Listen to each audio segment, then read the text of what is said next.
This object is a Torah scroll. It's a scroll of the 5 books of Moses called the Sefer Torah.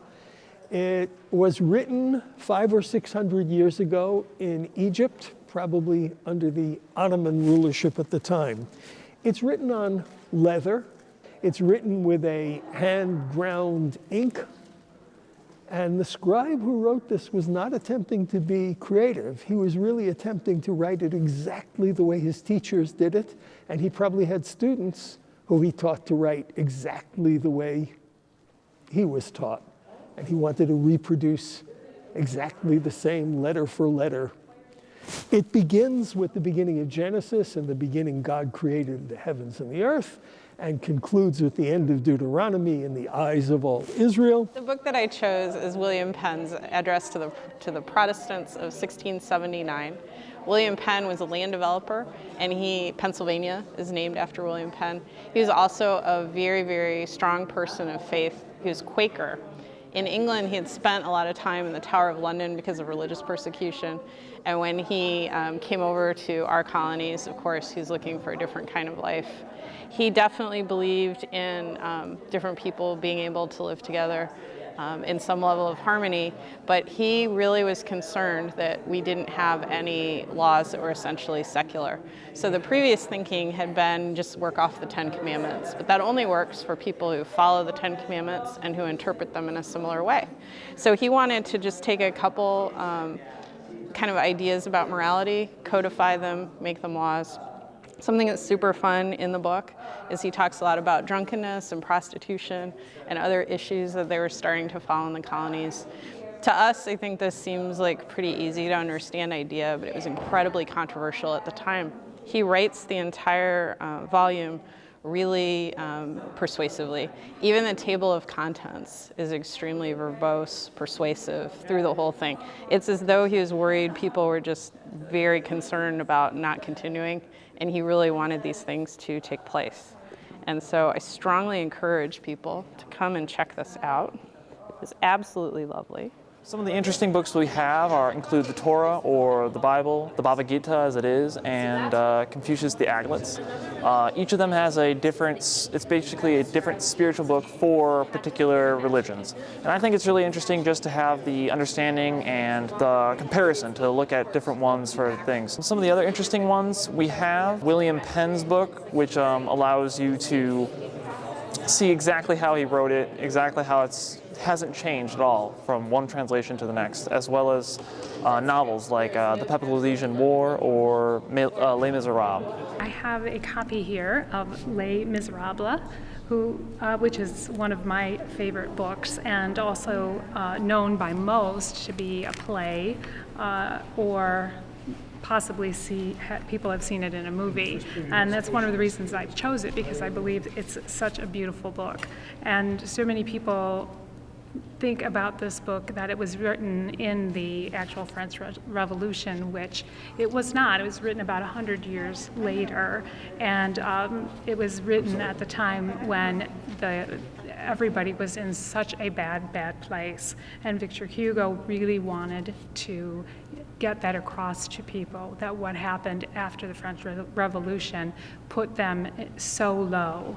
And that came across more in his book, as opposed to people thinking that it was the actual revolution that he wrote the book during that time. So I find it very interesting, and I want people to understand that about it. I also want them to understand that seeing the play, which I absolutely loved, that literature can then become other things as well and inspire us to go backwards to the original, which was a book in a time of such media that we're in, that the original is right here in this beautiful book that is from 1872. So that's why I chose the book, and I think it's a pretty cool thing to get to hold it. So.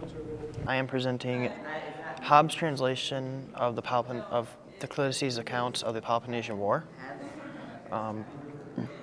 The Peloponnesian War was a civil war in Greece between both the Athenian Empire and the Peloponnesian League, led by Sparta. And during that time, it was considered a civil war because it was within the ancient country of Greece. However, because there were multiple city-states, I would not consider that personally. During that time, there was intermittent amounts of peace and war between the two sides. During one of the wars, Athens was hit by a massive plague that killed over 30,000 of its people. Thucydides was an Athenian commander at the time who was exiled from Athens due to the fact that he could not save one of Athens' tributaries from surrendering. And he translated this because he viewed it as similar to what his experience with the Civil War in England. So the Magna Carta is actually an agreement signed between King John and some rebel barons, and barons are like noblemen. And the funny part is that neither of them held up their end of the agreement.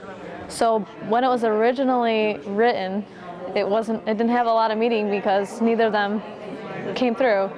So then later kings brought it back, revised it, and kind of made it more suitable for the people. And then it became a very important political document as it was used as an influence to write the Declaration. All in all, it's a political document that started out kind of funny because the king and the barons didn't get along, but now it's considered a very influential text. So this is the narrative of the life of Frederic Douglass. It's a very important text in American literature, and particularly in the 19th century abolitionist movement, the desire to abolish slavery. And then the narrative itself begins with a line like, "I was born." And in that sense, this text fits in with a lot of 19th century texts which tell the story of the young person developing and growing through their life. In Douglas' case, some of the highlights or important details include being split up from his family, and he talks about how familial relationships are strained under slavery. In fact, there's also some rumor that his master could have been his father, which again was never verified. So there's a lot of things that he doesn't know about his family life that he communicates here. He goes on to be sold to a family in Baltimore, the wife of whom tries to teach him how to read. And that's a really important part of his narrative because she's stopped by her husband who says if you teach him how to read, he'll no longer be content as a slave, right? And this sense in which literacy is a pathway to freedom, Douglas is very clear.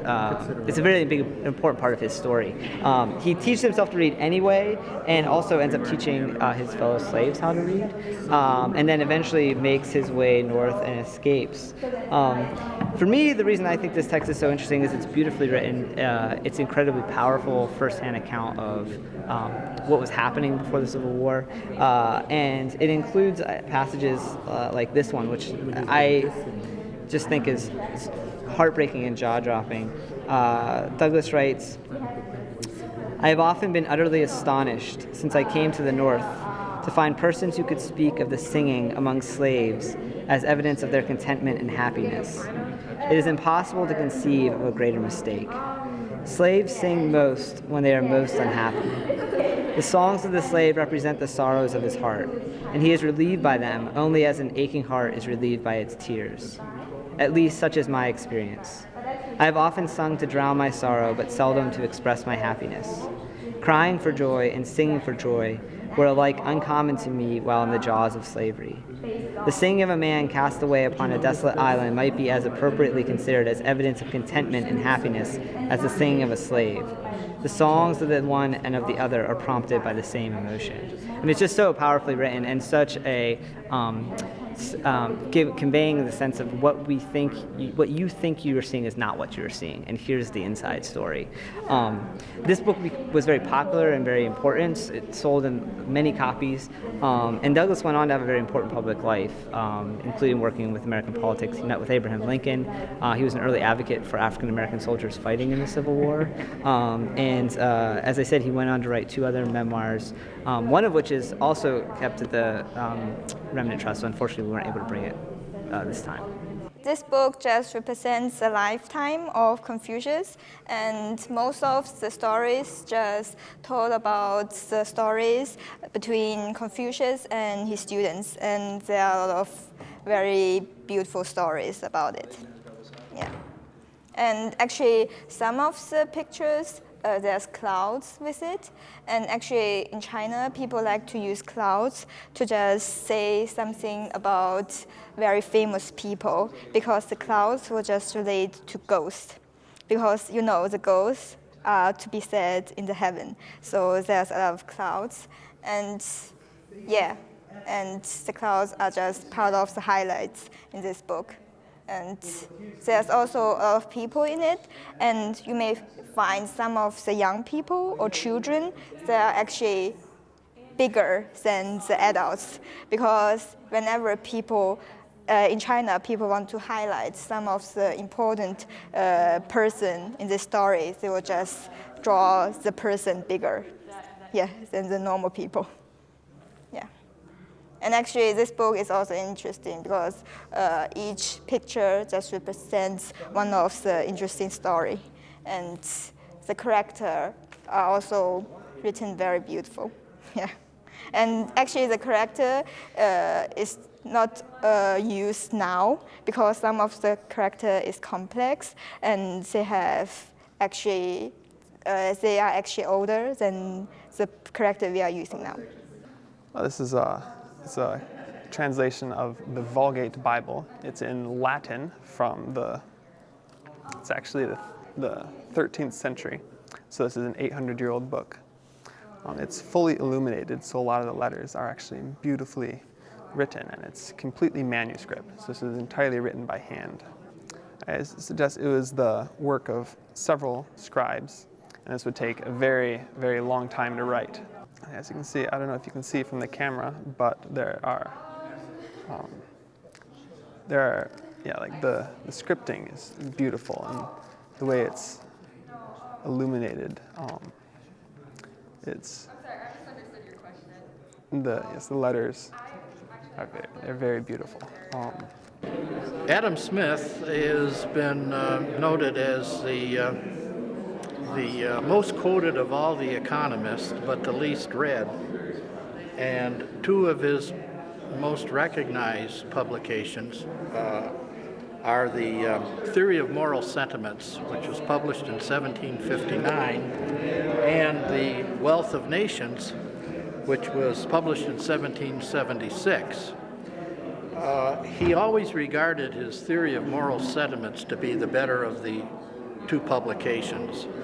And it is basically a discussion about how humans become human. And he focuses then on the notion of sympathy. And we would call that today empathy. In other words, that the humans empathize with one another, not feeling sorry for one another, but empathizing with one another, and that is really what makes us human, to connect with one another. He introduces in the Theory of Moral Sentiments some of the concepts he will bring up again in the Wealth of Nations. Self-interest, the notion of the invisible hand, and those human characteristics. The Wealth of Nations focuses on primarily two topics. One is order, and the other is growth, primarily economic growth.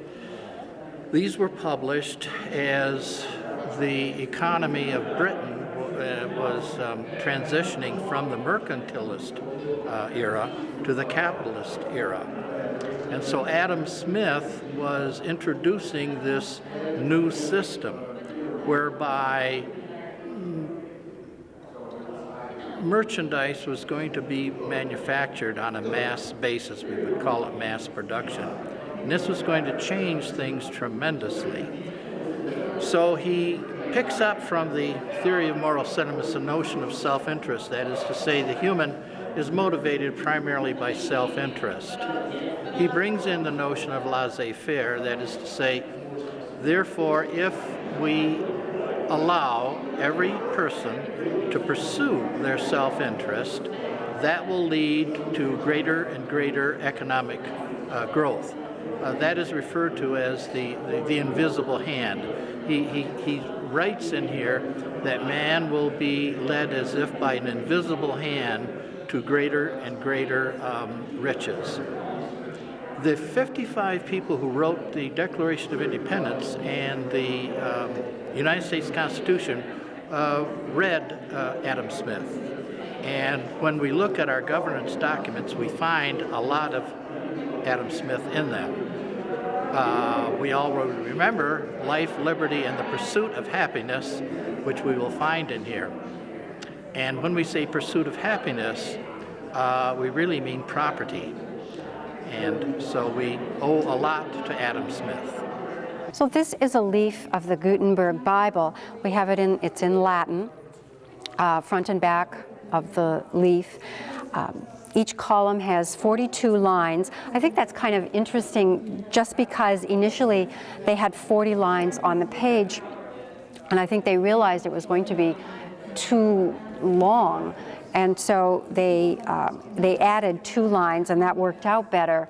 So this is a 42-line issue. It's part of the very first issue, so it came out in between 1450 and 1455. It took them 5 years to print the entire first edition of the Gutenberg Bible, and it really opened, I'm going to say, the floodgates for literacy. The Bible became available to so many more people. More people became literate. And of course, then the press was used to print more books that previously had been hand done, and so only available to a very small group of people. There's a nice bit of text that goes along with the leaf.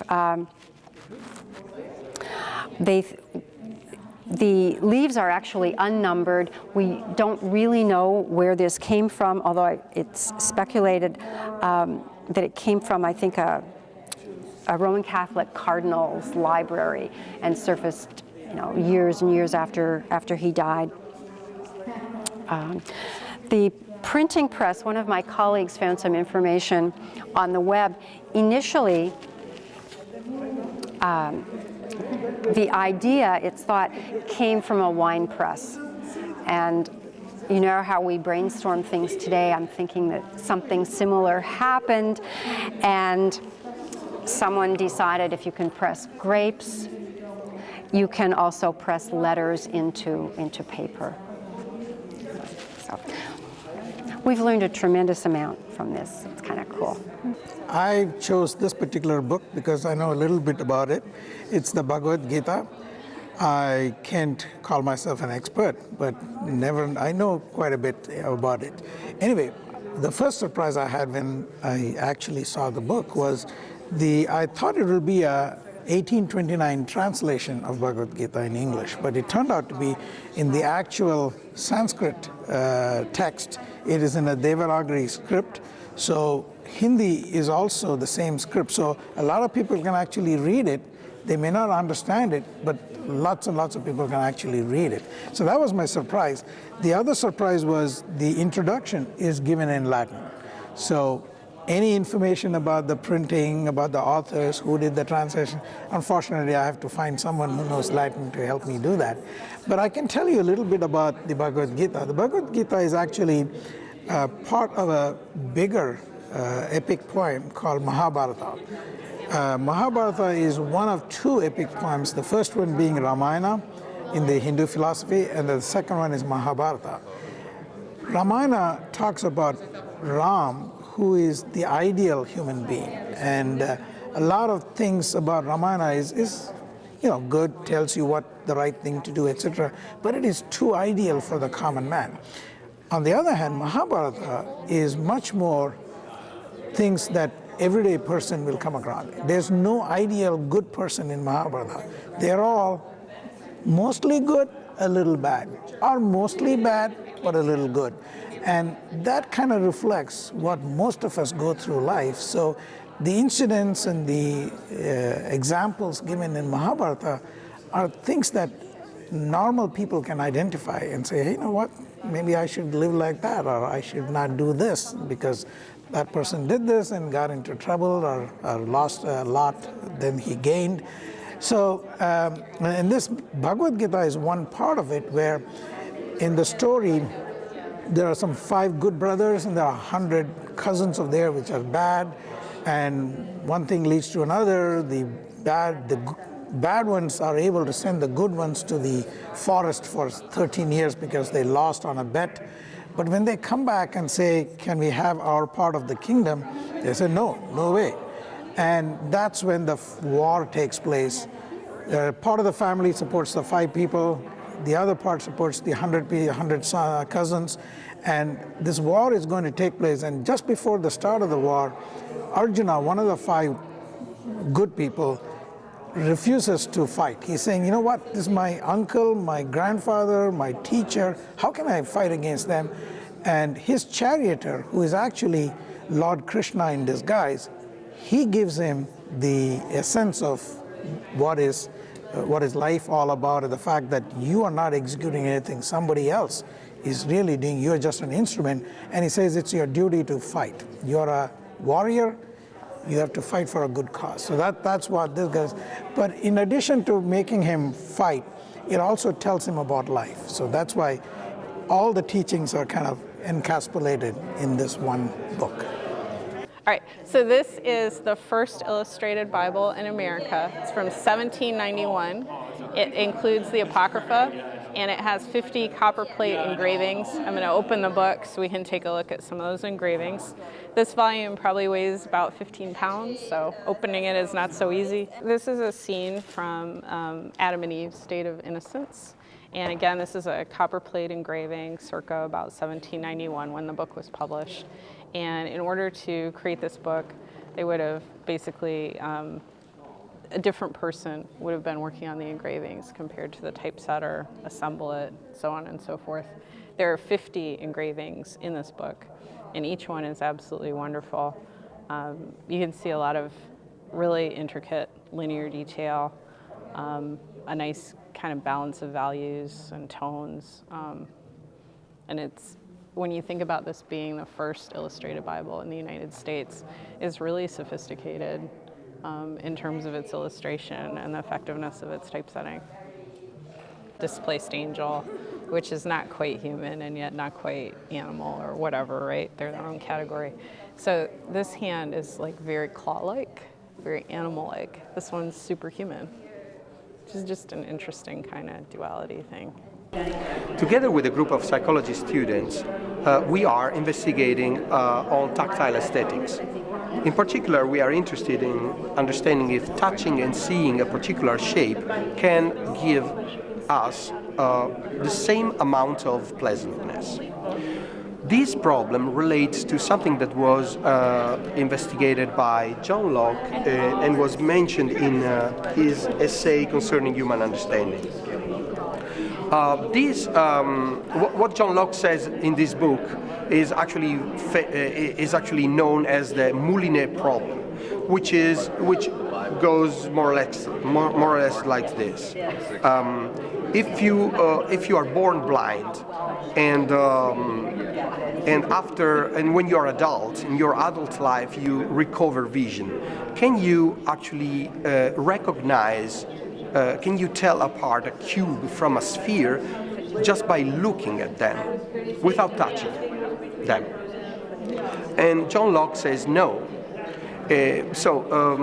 This problem is very much related with what we are investigating. So I was very excited when I knew that in this book exposition there was a first edition of the essay by Locke.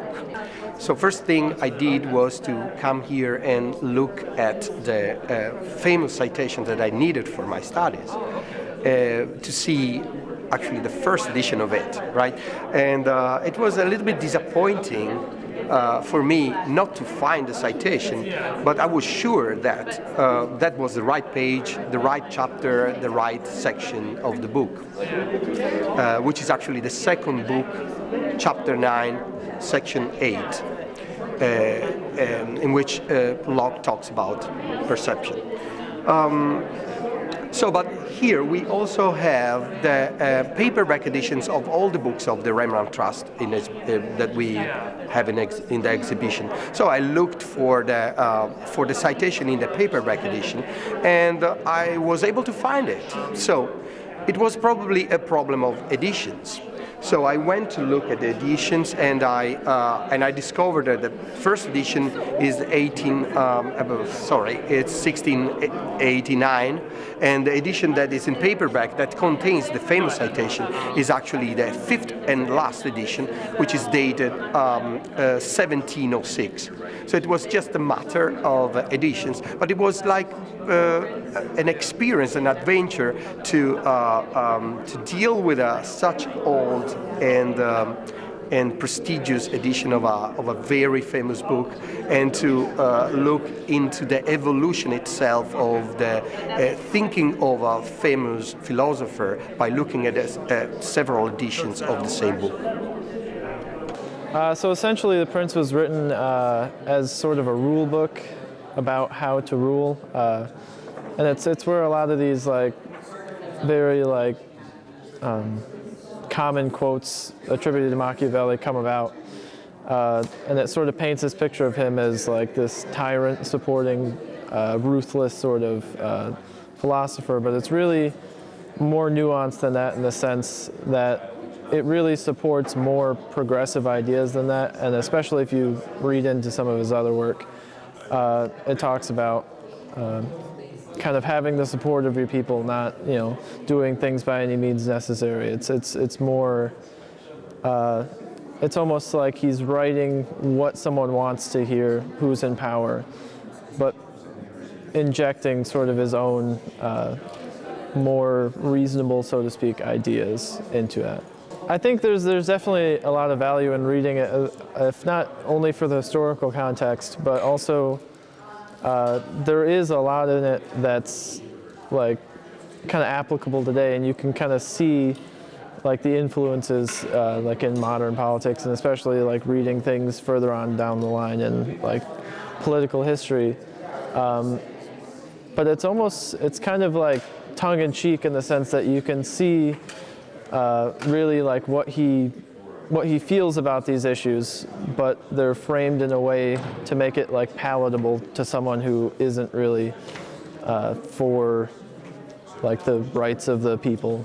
So this book that I have here is actually John Locke's An Essay of Human Understanding, and you can see on this first page here there is John Locke's signature up here, and then in a few pages you'll see that he has edited his own work.